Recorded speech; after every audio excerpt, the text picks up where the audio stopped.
Simone, if you could just start telling them about your night and how you felt about your performance, and then we'll take questions.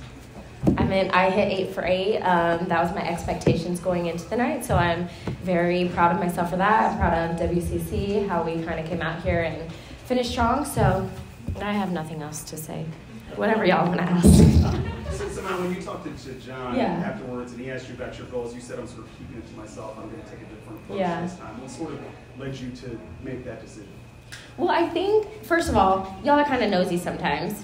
But I think personal goals and stuff, I think sometimes it's okay to keep it to ourselves just so that nobody can throw it in your face. Oh, well, this was your goal, this, and you didn't hit it, or you did, or any of that stuff. And I'm kind of at the age where it's like, yo, just let me be in peace.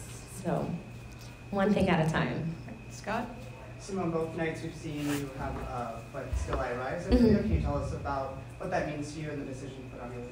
Yes. So that was actually GK's decision. I do have the tattoo here on my chest, and I got it in, I think, 2020, just because I've been through so much in gymnastics, out of gymnastics, and it was just a good reminder for myself that every day whenever I look in the mirror, I can see that. And I think every day whenever I look at it, I'm like, yes, I get up, I do whatever I need to do, and it's just a good reminder for myself to have. So that's why we chose to put it on the Leo. So if the little ones buy the Leo, they can have it too and just feel like, oh, I feel like Simone Biles or whatever. So I think it was just a nice addition.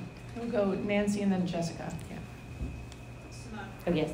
Your first title was, I think it was 10 years ago, and you took breaks in between. So it's not just the fact that you won 8 titles, but you maintained this standard despite taking breaks. Right. Despite going from a teenager to a 20-something married. What does that say to you? What do you remember from your first title?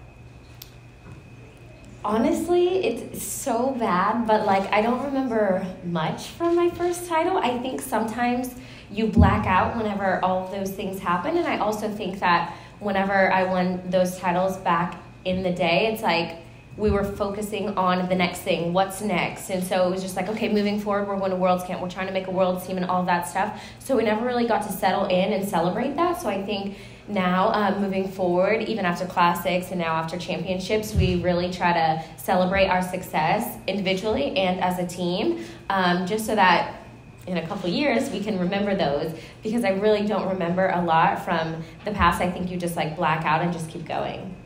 Yeah. Okay, Jessica, and then we're going to go back to AP.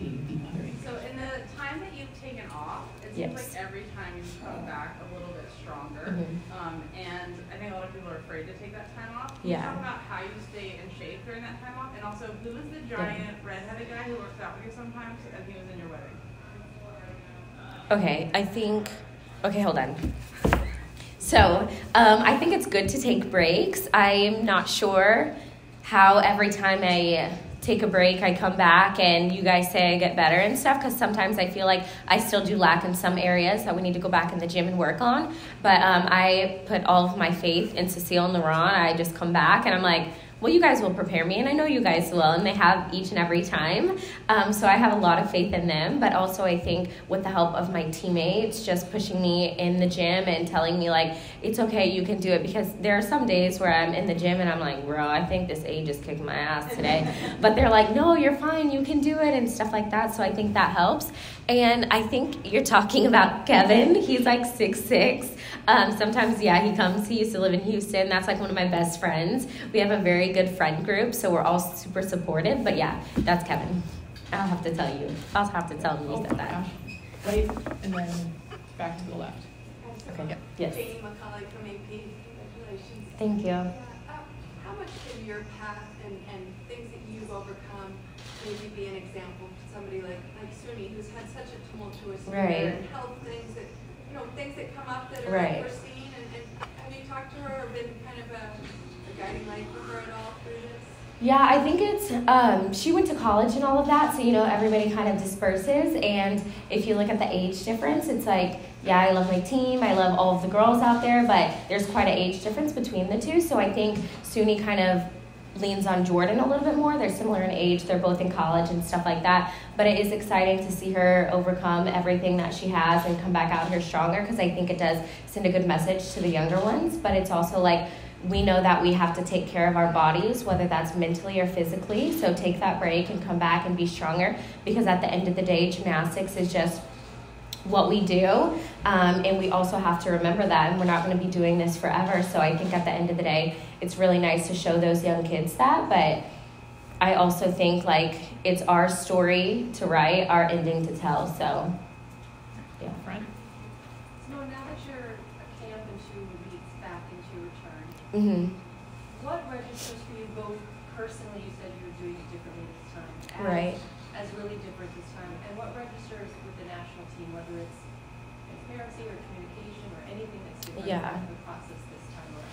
Yeah, I think national team is a little bit more lenient with all of the girls, all of the coaches and everything like that. They kind of take it one step at a time, and I feel like it's a little bit less stressful, especially for those younger ones coming up, because I've been in a lot of national team camps, so I can see the difference. So I think we just kind of do our own thing whenever we're there. But what was the other question? Sorry. For you personally, what is the biggest difference this time around as you are thinking about? Yeah. I'm not sure, but I think it's training smarter, trying to get those numbers in, but still being efficient with that. It's like, let's not take an hour on this event. Let's get out in 20 minutes, knock that stuff out. And I think I am a little bit less stubborn this time around too, because before it's like, okay, we're doing bar routines. I would purposely not do them just because I didn't want to do them that day, and then I'd be stuck on bars for 45 minutes. Now I'm like, no, I can hit a bar routine no matter what you say, because I'm getting off this event. Like, so I think it just age helps. I can't afford to like go in the gym and have all of those hours and all of those numbers. So yeah, less is more sometimes, at least if you're efficient. Okay, we're going to go Lolita, then Houston Chronicle, hometown paper, then right here, and then we're going to see where we are on time. Okay. Hi, Lolita Lopez at the NBC Yes. in Los Angeles. So 2 questions. One, your coach said that you smiled during the routine. Did you feel that when you were doing that? And also, what 2 words best describe what you're feeling right now and why? Yes, right now I would say happy that it's over, happy that I'm back out here competing, because, you know, I just didn't think I was going to be back here competing, especially whenever we ordered the Leos for classics and championships. I was like, oh, we're doing this. Okay, let's go compete. But what was the next question? Sorry, I already forgot. And why? Why are you getting 2 words? Happy and... Oh, I don't have another word. Hungry? I'm so starving right now. But then you asked one more in the beginning. You were smiling. Oh, yes. No, every time I come out here, I feel like I'm in a fever dream, and I feel like nothing's real. Like, I'm not competing, anything. And I knew I did a good floor routine. So as soon as I got off and then I saw the score, I was like, damn, I need to see that routine, because I wasn't sure. Like, every time I do something, I was like, they're like, you stuck every pass. I was like, I did, because I just, like, I'm in the moment, but I'm also, like, it just doesn't feel real for some reason. I just seriously can't believe I'm out here competing again. I just really can't, so I'm proud of myself for that. Yeah. So these will be our last 2 questions based on time. Daniela, and then... Daniela, yes. Just how did your nerves and overall comfort level today compare to at the Classic? Oh, this one going into it, I feel like classics, I was like, oh God, I don't want to do this. Like, I feel like I'm going to throw up, like, sick. This one, I was like, oh, wow. Championships came so soon. We're ready to compete. We're prepared and all that stuff. So I still think there were some nerves, obviously, which is normal going into each and every event. But I knew I was, like, capable of it. I knew that I was prepared and all of that. Rather than classics, I still feel like I was second-guessing myself, not sure if I was ready, not sure if I could do my skills and all of that stuff. So now I feel really comfortable in getting the confidence up there as well. Last question, and then actually we'll take a final question from Will, and we'll close it out with Okay. it. All right. How does twisting feel? Twisting feels a little bit better. I think sometimes I get in my head about it a lot, and the girls have to keep reminding me, like, you're fine. That was like, that stuff doesn't happen. So I definitely feel a lot better. It's just like getting out of my head sometimes about it. All right. And clean up as well. A lot of gymnastic breaks and come back. Some gymnastic breaks that turn into retirement. Yeah. What brings you back? What is bringing you back? Yeah, I ask myself that every day. I still feel like I have some personal goals. I still feel like I'm capable of doing it, and I've kind of proved to myself that I can still go out there and compete to the same level as before.